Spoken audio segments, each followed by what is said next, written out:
आप सबका हृदय से स्वागत, अभिनंदन।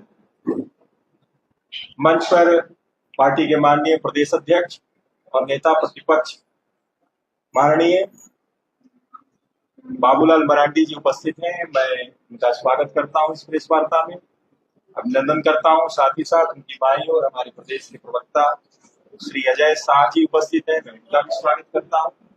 और समय हो चुका है, इसलिए आप सबके बीच में सीधे मैं माननीय अध्यक्ष जी को आमंत्रित करता हूं कि आज के संदर्भ में अपनी बात आप सबके बीच में। चलिए, बहुत बहुत धन्यवाद आप सबको, क्योंकि आप सबके ध्यान में है विषय को। कल से ही आप सबने देखा होगा, काफी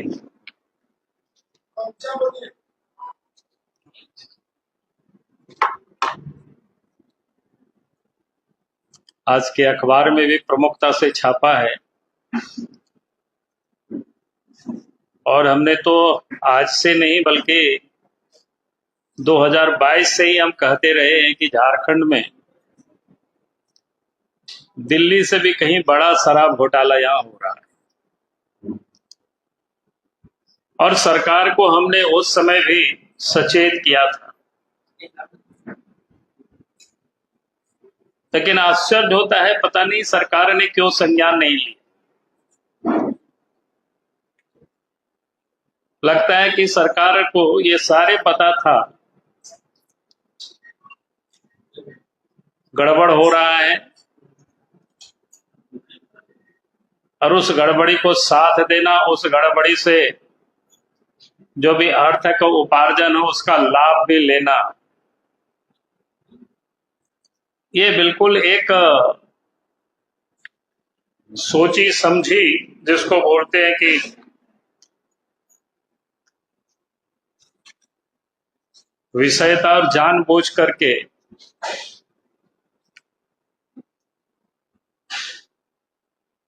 गड़बड़ी किया गया, नहीं कराया गया।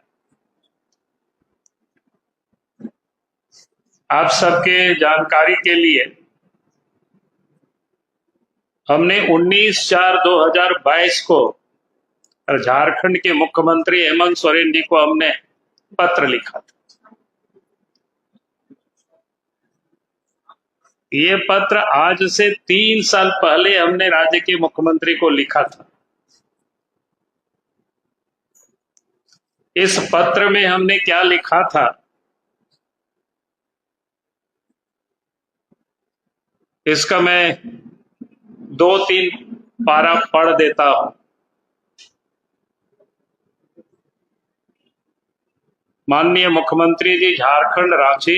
विषय है झारखंड उत्पाद विभाग के पदाधिकारियों के द्वारा झारखंड राज्य बेवरेज कॉरपोरेशन लिमिटेड की निविदा दिनांक 1 अप्रैल में अंकित बिंदुओं की अवहेलना कर एक साजिश के तहत छत्तीसगढ़ की कंपनी विशेष को टेंडर देने एवं उससे होने वाली भारी राजस्व क्षति हेतु ध्यान आकर्षण, यानी हमने उस समय उनको लिखा था।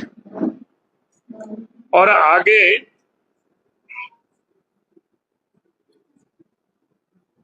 हमने और अगला जो पारा पढ़ करके मैं सुना देता हूं ताकि समझ में आ सके। और जिन कंपनियों का नाम का मैंने उल्लेख किया था, उन्हीं सब कंपनियों को ये सब काम दिया गया। आप सोच सकते हो कितनी सटीकता से मेरे पास जो जानकारी था इन लोगों को देने के लिए पूरे कायदे कानून बन रहे थे, बदल रहे थे।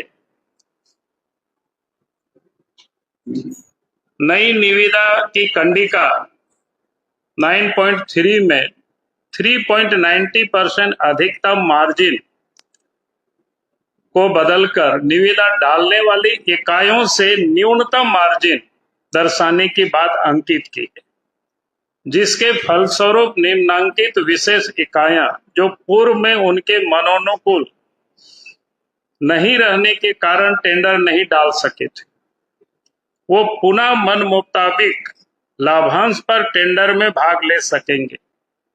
ये 4 कंपनी। पहले इन लोगों ने नहीं डाला, फिर इन लोगों ने अपने मनमाफिक टेंडर की जो नियमावली जो होता है, उसका प्रोसीड्यूर होता है, उसको बनाया गया, फिर टेंडर की निकाला गया और तब फिर ये लोग डालेंगे। ये मैंने स्पष्ट रूप से कह दिया था कि भाई A to Z infra service limited है, prime one workforce private limited है, सुमित फैसिलिटीज लिमिटेड है, ईगल हंटर सोल्यूशन लिमिटेड है, ऐसे 4 कंपनी। और बाद में ठीक इन्हीं सारे कंपनियों को ये सब काम मिला। अब ये सवाल उठता है कि आखिर 2022 में राज्य के मुख्यमंत्री को हमने पत्र लिखा और 2022 से लेकर के 2024-25 तक मुख्यमंत्री ने क्या किया? आखिर लूट इन्होंने क्यों होने दिया? तो ये बड़ा समझने वाली बात है।